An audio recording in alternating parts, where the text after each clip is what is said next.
I'm not smoking gas. What's up, YouTube? We're here with another video. We're here with the moment he realized he killed his wife. Dogs in the background. My bad. If you can hear that or not, I don't know if you can. But let's get into the video.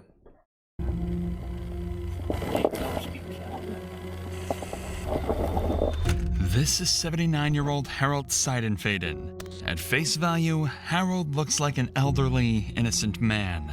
But when police arrive to his home in Houston County, Georgia, they discover something so terrifying they couldn't possibly believe that Harold was responsible. Damn, old man. On the morning of February 7th, Houston County sheriffs would receive a disturbing 911 call from a frantic man claiming his neighbor had just shot his wife. 911, what's your emergency? My neighbor, he just came up through my yard, all covered in blood. Damn. I guess what he's saying is he and his wife had a big argument, and he might have killed her. Okay, what's the address, sir? It's 2356 Elka Road. All right, and do you know where he is right now? Yeah, he just walked into my house. He's sitting in the kitchen. Does he have any weapons on him? Well, I found a knife, but she took it from him. Quickly, police rushed to the homes, waking up the quiet community of Elko, Georgia. Officers had little to no information about what happened, so they would take extreme precautions and look at everyone on the scene as a potential suspect. Oh, they don't got no news. Best I got is a male named Bud, possibly about 80 years of age. His number was should be in the residence with the caller. The caller's going to be the neighbor. I'm not sure on the address where it occurred.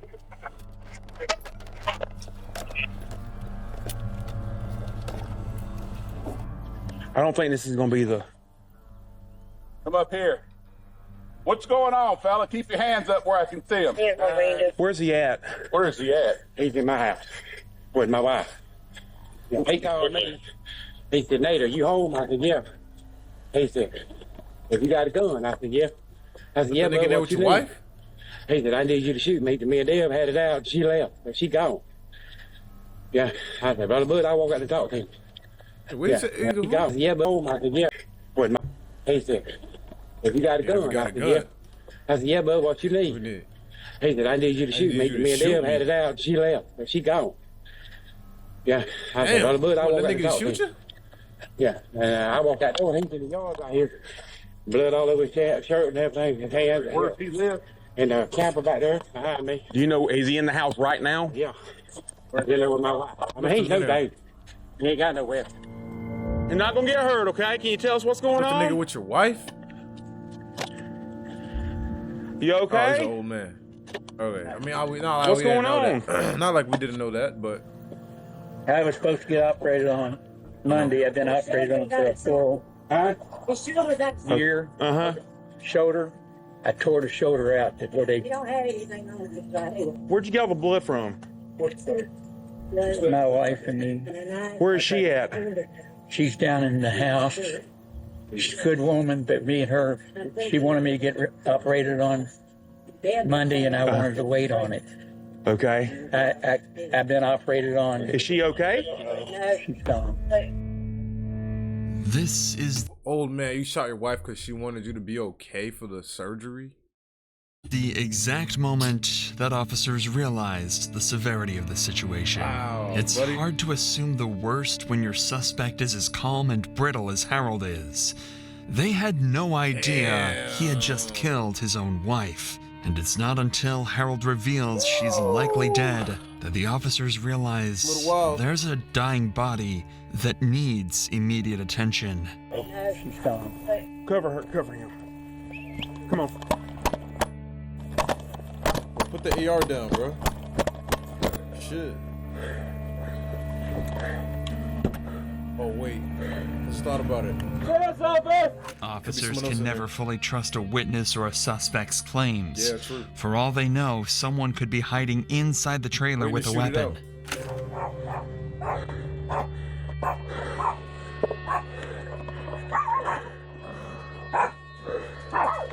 Shoot the doggy, bro. Don't shoot the little dog, bro.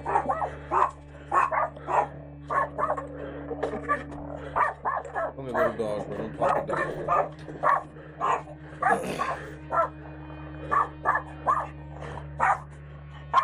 Dusty. Cover about that.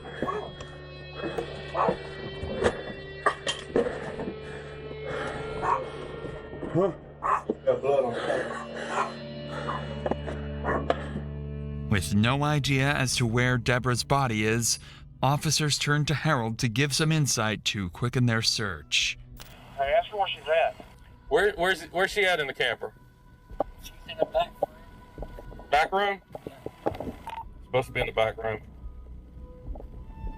How many rooms are in the camper? Got it. The living room, and there's a door that goes into the back room. 25. Living room, then the door, then the back room? Damn, dude. Which side? Which? Popped your wife? Yeah, when you're What side's the bedroom? there's another door. On the left? No, yeah, on the left. You look back in the back. Popped his wife over an argument? It's supposed to be living room, door to the left, then go to the back. Nobody back there? Damn, did she get away? Nothing, brother. Nothing.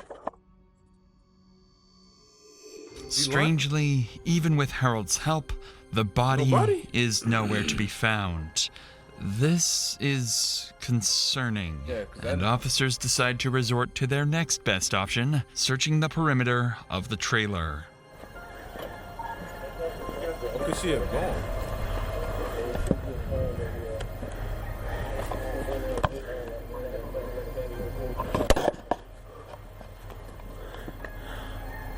That ear on anything moving, bro. Got a grip on it. You good in there?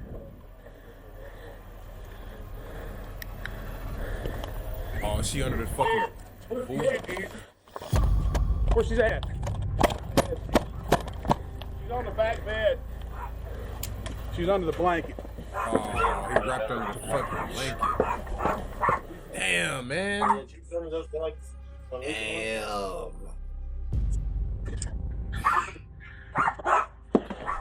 Yeah, he covered up the blanket. Damn. The body was lying in front of the officer the entire time, and by the time they discovered her, it was far too late. Deborah Seidenfaden was dead.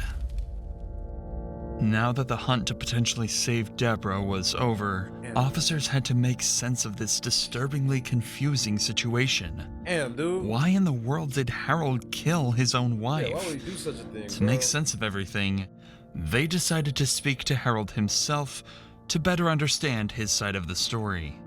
Bud, you ain't got no weapons or anything else on you, do you? You need any knives or anything? Hold on, don't. Okay. Just your phone? Yeah. No.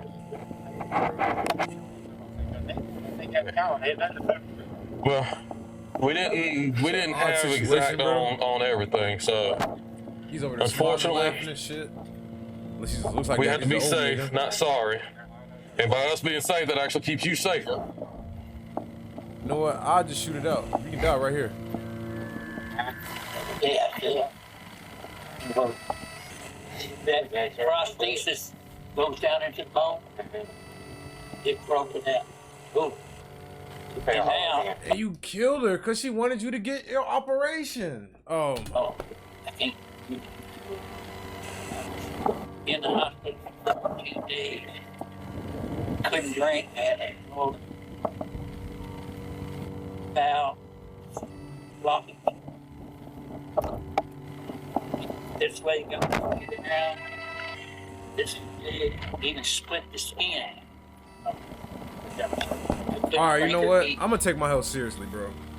14 Just days. so I can live as long as possible without any health issues, bro. I want to take my health doctor serious, bro. say you're diabetic and your blood sugar's too low. I said I hadn't eaten anything or drank anything. Hadn't ate anything or drank anything for 14 days. So my blood sugar's too low. Dude. He drank bleach. When was that? When did you drink bleach? This morning? Oh, you're about to die, buddy. Harold's story is tragic. The pain of his surgeries and health issues had ruined his life. The pressure was building from Deborah, pushing him to get another surgery, and eventually, Harold snapped, taking Deborah's life instead of his own. Ma'am, don't put anything on it right now just because of the blood. No. I understand that, but there's also other things going on, okay?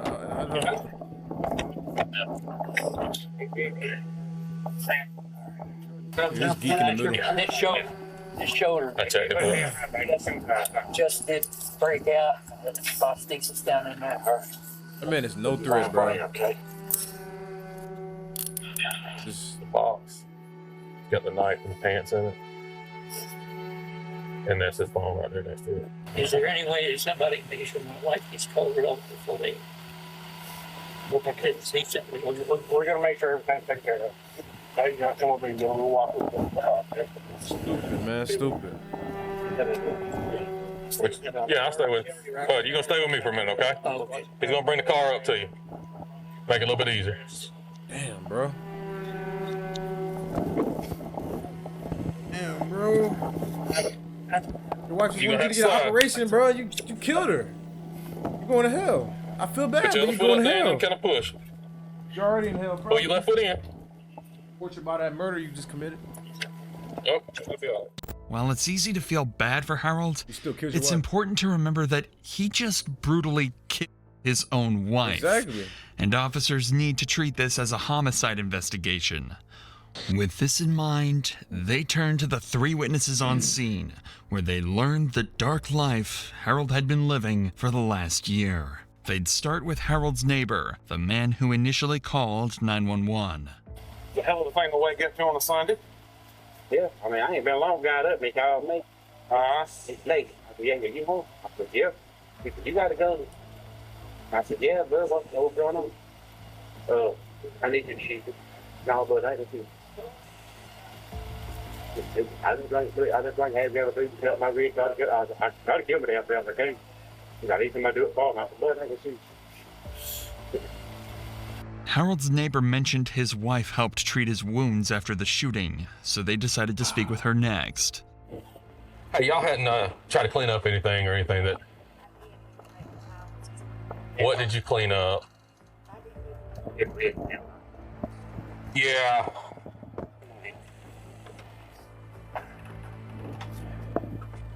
Right, but what did you clean up, though? I mean, in the house. Not him personally, in the house. I set him in his chair, and I done everything in his chair. Okay, so nothing else in the house? Okay. All right, that's fine. Okay. Just want to make sure. And I put the paper towels in that box. Okay, all right. Yeah, just leave everything where it is now. That way the investigators can take pictures of everything. Sad story, man. He just took his wife out. His hands like this. Yeah, was he anywhere else in the house? How did he come in? The back door? I didn't got any y'all And he just came straight through here? You don't gotta kill a Did he life. go anywhere else in the house? No.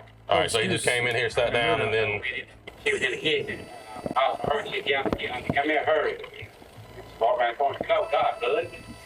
Okay, all right. So just to make sure, came in that door, walked straight over here, sat here until we got here? Yeah. Okay. I told him just sit here. He said, "Did y'all call the police?" He said, "Yes." Okay. He said, "Tell them to call the police." I'm gonna do it. All right, yeah, just don't mess with any of that. If you would, just stay out here or outside. It's fine. But that way they can go ahead and take pictures of everything, okay? I'll go outside. Yeah, no, that's what I said. Out here or in there. That way they can get pictures up. Shame. Yeah, well, and that's the other thing, in case there's any drops or anything, that way they can get pictures of it. Lastly, officers speak to Harold's boss and owner of the property. He was at the scene before officers arrived and could help give further insight into what actually happened. Hey, how you doing? Hey, man. Yeah, we can't really say much. The one thing I can ask you, I understand you're the property owner, you have a right to be here, but this is an active crime scene, so we do need to keep everybody out. Yeah, so if can you I go in the house? No, the entire property is a crime scene right now. So we're still investigating. Well, when he called me, he said, Nate, my aunt's husband, he said, Big dude. "Can you believe that?" I said, "I'm just getting up." I said, "Can you come out here?" I said, "What's going on?" He said, "Bud just called me and told me to kill his wife." And he didn't have enough nerve to keep himself. So if I made him halfway up the driveway, could I shoot him? I said, you better call 911. Yeah. That's right. Don't meet him up the driveway. Wait, what? I said, you better call him. And he didn't have enough nerve to keep himself. So if I made him halfway up the driveway, could I shoot him? I said, you better call 911. Oh my God. That's right. Don't meet him up the driveway. Shoot you because you killed First, I someone. would have messed up like in the house. Because the other day he was talking kind of off his head. The story is just so tragic. Murder off his head. Drink bleach, Basically, I just stood there, but his spontaneous utterances where he couldn't take it anymore. She wanted him to have another surgery on his shoulder that he was supposed to have next week, and he didn't want to because of the pain and everything he's in. Apparently, that's his boss from the country club. Apparently, he's also got some heart issues as well that's been going on it. Yeah, he couldn't take it anymore and something else. Snap. He just killed her. Basically, it was just one of those, he had to do it to get away from her. Murder, suicide? Pretty much what it boiled down to. She wanted to have surgery. She wanted to go ahead and have the surgery. And he didn't want to have the surgery. Took her down for that. He's fucked up. While some officers stayed at the scene to secure it, others transported Harold to the local hospital for treatment of potential injuries and to collect evidence such as his clothing. An officer would stick by his side, and they would have one final chat about the disturbing events that just went down an hour ago. The Springfield Court relay service. I'll have that down about an accident call. Do what, bud? Do what, man? Do what? They're working on getting you something that way you can use the bathroom. He's about to die, bro. Yeah, we'll get that in just a second. They're gonna get you something He's about to die. Use the bathroom with, and then we'll get you out of that and get you some clothes changed, okay? Are you having, are you hearing any voices? Are you hearing any voices, anything like that? Right now? Oh. You need to unplug. You hear me? Okay, not having any inner voices in your head. Stay watch the ball thing. Yeah. Before you start pulling stuff with you. That was all officers could get out of Harold, and honestly, everything that was necessary to convict him. He was deemed competent to stand trial, and on November 23rd, Harold Seidenfaden was convicted of 2 counts of murder, 1 count of aggravated assault, and 1 count of possession of a firearm. Damn. He was given life in prison. Well, I mean, she only got 3 more. Wow, man. That does it, man. Murdered his wife because she wanted to be better, and he didn't want it. Then he says, "Oh, my shoulder hurts, man. My shoulder, I feel it. I drink bleach. You kill me. You're going to hell, man. You're probably dead now anyway. But hope you enjoyed the video. Back with another one soon."